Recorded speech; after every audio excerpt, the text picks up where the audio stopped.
This video is sponsored by MPB. I've been lucky enough to own or test so many Micro Four Thirds lenses over the years, so this is my big epic tier list. This is a sequel to my camera body tier list, which I did a little bit ago. I have asked the Micro Four Nerds Facebook and my mailing list squad for some sample images. So throughout this video, you'll see some of my images as well as some community images as well. And as always, this is my opinion and my experience, not necessarily anything that's in the spec sheet, and your opinion may vary. By all means, let me know in the comments. Here are the categories. Let's start with stock lenses first. Let's start with the Lumix 12-35 f2.8. For the longest time, this was my favourite stock lens for years and years and years. It is weather sealed, it is tiny, it is fast for a stock lens, and the image quality is superb. And I really am quite fond of the purple coating some versions of this lens has. So for me, this is going into A. Bloomin' brilliant. And the only reason it's not S tier is because it's no longer my favourite stock lens. This next one is. The Lumix Leica 12-60 f2.8 to f4. Yes, it's a little bit slower at the long end, but you have 120mm in full frame terms, so it's such a versatile lens. It is Leica branded, so it's made of like basically solid metal. I have bashed this lens to holy hell and back. I've put it in speedboats, been in storms together, and it does me proud time and time again. So for me, a versatile, fast enough stock lens that is weather sealed and built like a tank, S tier, baby. How about the Olympus 12-40 f2.8 Pro? This is another lens that is built like an absolute tank, and basically every lens I've tried with the Pro badge has been very, very, very good. I love that this has a manual clutch, though sometimes these sorts of things catch me off guard and I think the lens is broken. This is largely regarded as one of the sharpest stock lenses on the entire system. My only slight complaint about this is you could say it's an equivalent to the Lumix 12-35, but this Olympus is significantly larger and heavier. However, in terms of sharpness and just capability, you cannot go wrong, so it's definitely an S tier stock lens in my opinion. Its little cousin, f4 Pro, is lighter and significantly slower with f4 constant. Yes, it's built like a tank, it is weather sealed because we do have that Pro badge, but I think this one is sort of caught in the middle, in my opinion. I'd rather either have the 2.8 constant Pro lens that I just talked about,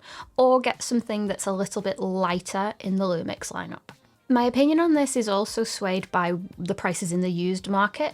I think when this first came out, it was supposed to be like a nice budget option for the previous lens, but in the used market, it just hasn't worked out that way. They're both around £400 used at the moment, and for me, it's a no-brainer to get the f2.8 over the f4. And for that reason, I'm sticking this in C tier. The Lumix 12-60 3.5 to 5.6. This is the stock lens that was with bloomin' everything, like the G85, for example. It's light, it does the job. It's not bad at all. It is a stabilized lens.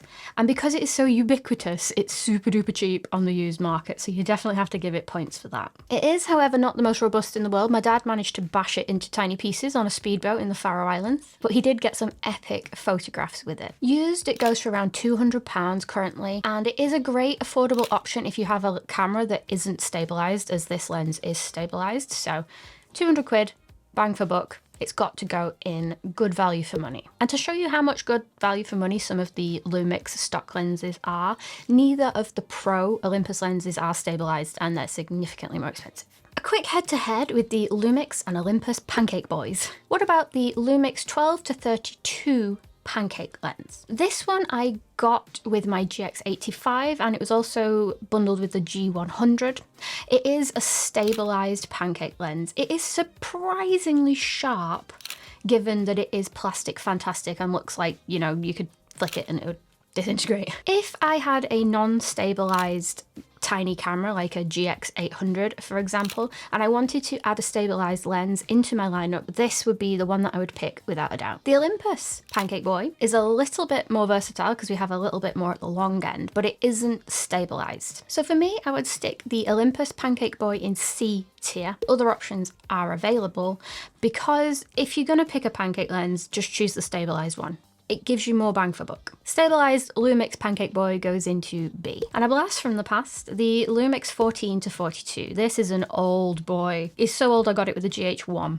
It is one of the tiniest stock lenses, aside from the pancake ones, and it's silly light and really ridiculously cheap on the used market. However, the focusing is a little bit slower and I think there are better options available. So I'm going to stick it in D tier, just because it is quite dated now. So those are the stock lenses that I've personally used and the rankings. And if I've missed any, let me know in the comments your experiences with the other lenses that are available. On to prime lenses, up to 25mm. Let's start with a Lumix Leica 9mm f1.7. This is probably my favorite ultra wide angle lens on the whole Micro Four Thirds system. The edge sharpness in this lens is a feat of engineering, and the fact that it's super duper fast and autofocus is absolutely astounding. It's also incredibly light and has a brilliant minimum focus distance, so it's straight into S tier as far as I'm concerned. However, if that one's a little bit spicy and pricey, Laowa have some brilliant ultra wide options as well. The most impressive for me was the Laowa 6mm lens, which is,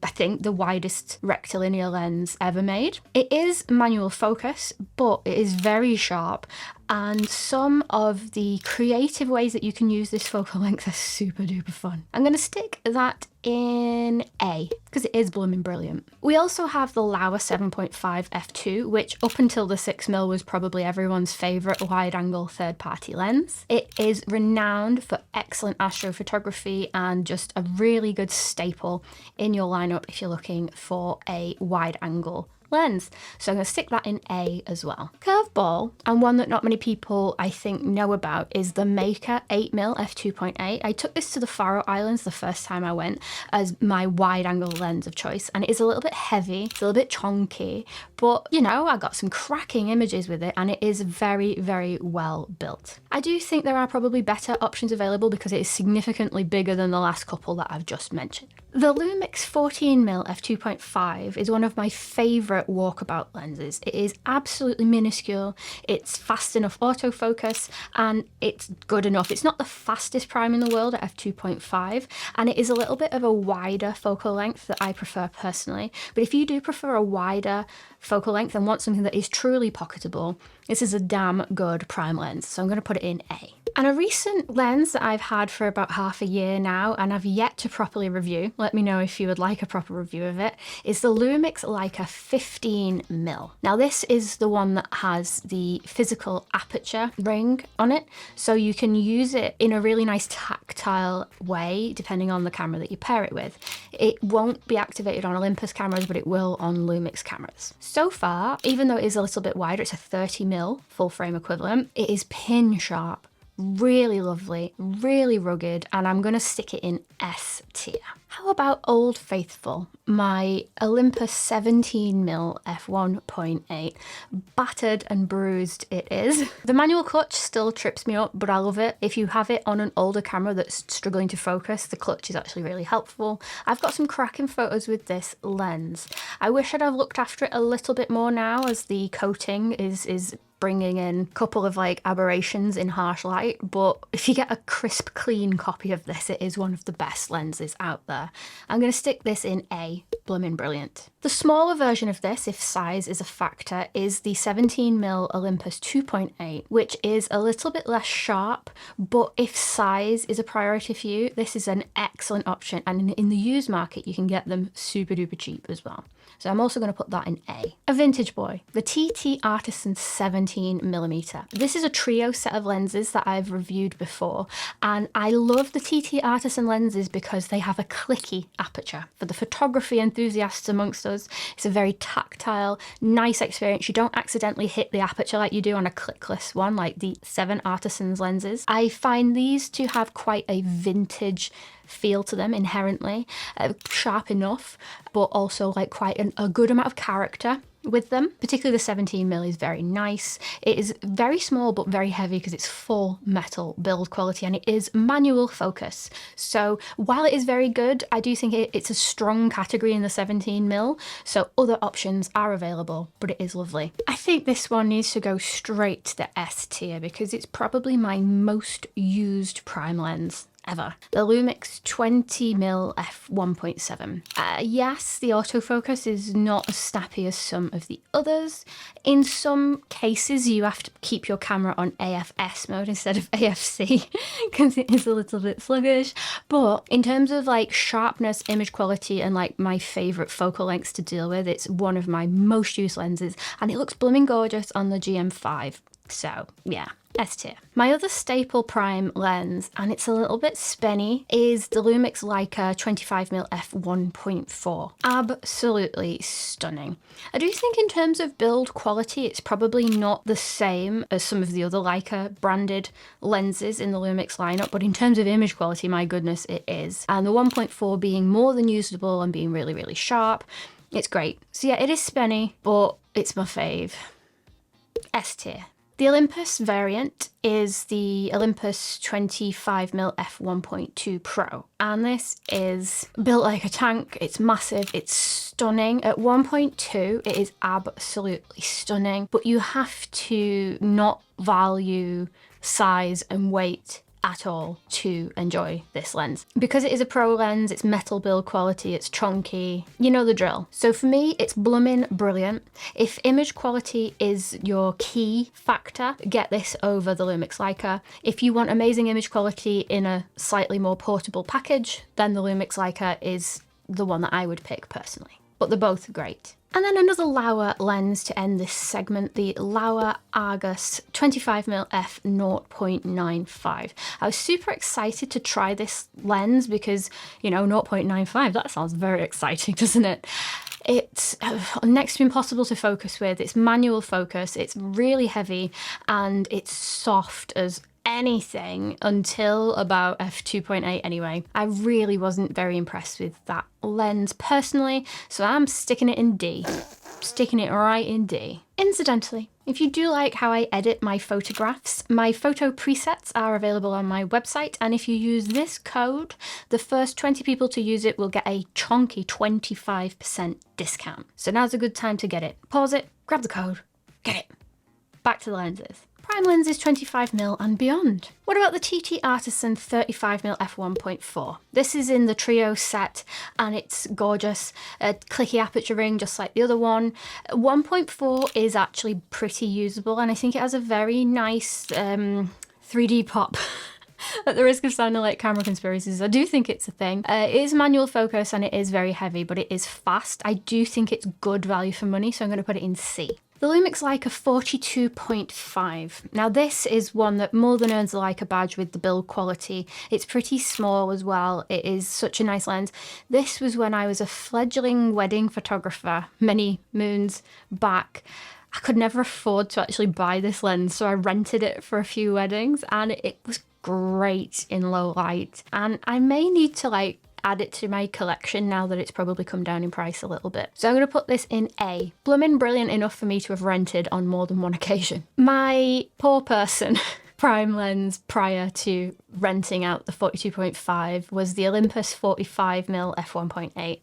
Absolute gem of a lens, silly cheap, really tiny, and you can get some amazing results with it as well. So I think it's got everything really. It's good image quality, good price, and it's small. Stick it in S. If you're interested in buying any of the lenses that I've talked about so far in this video, then the best place to look is MPB. They're an international company and you'll get a 6-month warranty on any purchase that you buy through them. When I'm on the hunt for used lenses, one thing I'm often quite happy to sacrifice is the condition to get a good price. If something has a scuff on it on the body but not on the glass, Yes, give me £100 off. I couldn't care less. I'm probably going to scratch it worse anyway. So the great thing about MPB is everything is listed in condition quality, and when you click into these products, you are seeing the exact one that you will get in the post. If there is anything cosmetic to be seen, you can examine it on the photos and make an informed decision. If you are in the market, or if you would like to trade in any of your existing lenses and try something different, definitely check out MPB. And if you do want to shop with MPB, using the links in my description really does help the channel and lets them know that I'm doing a good job. So thank you to MPB for sponsoring this video, and back to the nerdiness we go. And then the other lens that I rented for weddings upon occasion was the Olympus 75mm f1.8, which is ridiculously sharp. It's quite a long focal length, so that's the reason that I never went and out and bought this, because it is quite a... It's for portraiture basically, and I like lenses that can be a little bit more versatile, but in terms of image quality and how it stacks up against full frame equivalents, it's stunning.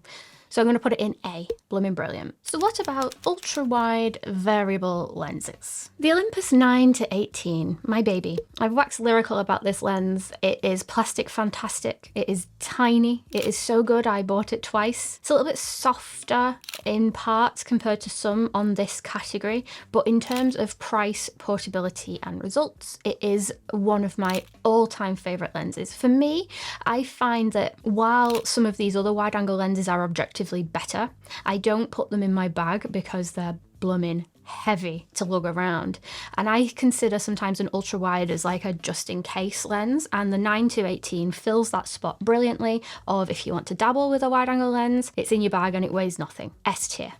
I know that's very controversial because it's not the sharpest lens, but this is my list and I can do what I want. Actually, you know, it's not weather sealed and it is plastic fantastic. I'm gonna put it in A. A is about right. A is generous. What about the Lumix 7-14 f4? This has a domed front element, so sometimes we have a couple of unwanted lens flares and aberrations. It's not possible to put filters on the front, and it is quite a bit bigger than the 9-18. However, on the used market it goes for around 300 quid, so it is a cracking lens for the price. I'm gonna stick it in B, I think.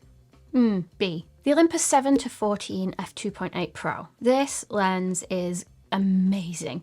If weight is not a problem for your wide angle choices, this is probably my favorite. I prefer the 7-14 over the 8-18 in the Lumix Leica, which I'll talk about next.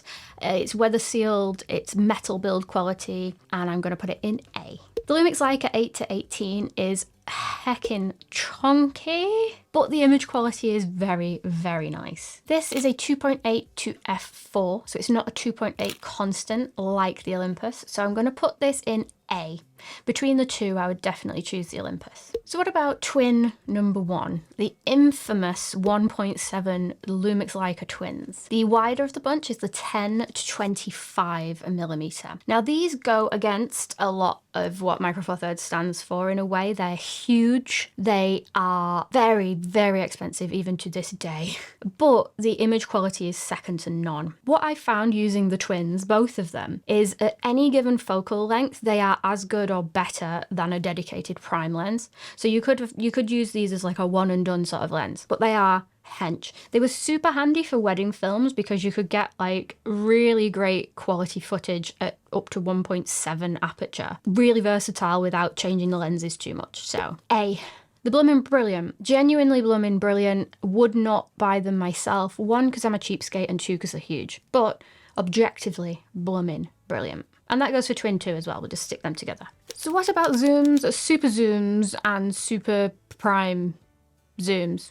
The longer focal length lenses. Let's take a look at those. The Lumix 35-100 f2.8. This is a lens that I've raved about for many years, and in terms of the size, because it is internal zoom, you don't get any bigger than the original form factor, which is really blooming small to begin with. Having a 70-200 lens in this form factor is astounding, and it makes a lens that would otherwise be a bit of a chore to drag around, like a focal length that is a bit of a chore, can turn it into a just-in-case lens. It's great. It's also weather sealed, and yeah, it's great. S tier. S tier. Easy. The Lumix 35-100 Pancake Boy.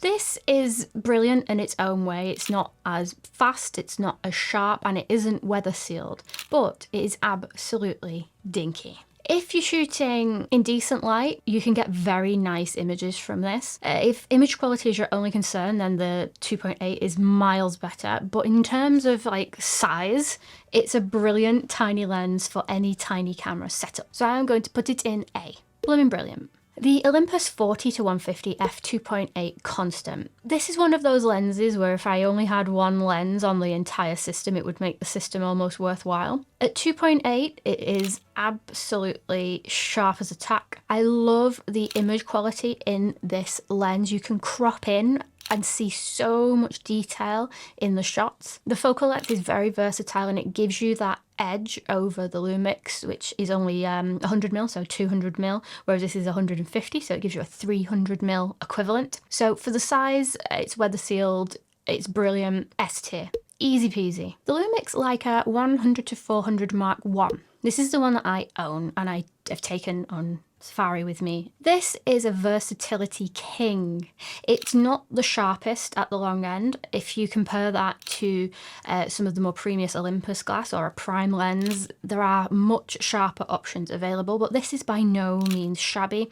And having such a versatile focal length in such a small package is sort of worth its weight in gold. I felt very smug on safari with this relatively portable lens while there was other people lugging around huge things. So I'm going to go for A, blooming brilliant. It can't be S tier because the Olympus equivalents knock its socks off in some respects. So what about the Mark II? The Lumix Leica Mark II. I took this on safari, but it was just on loan, so I've had a little bit less experience with this. The benefit of this one over the other one is an improved focus motor and also the ability to take teleconverters. So you have a 1.4 and a 2x teleconverter. The 2x teleconverter on this particular lens I would throw straight in the bin because the diffraction just makes it basically unusable. But the 1.4 is pretty cool. For me, I felt like if you're coming into this and you can find the new one at a good price and teleconverters appeal to you, it is a good option. If you have the original one already, I don't personally think it's worth the upgrade.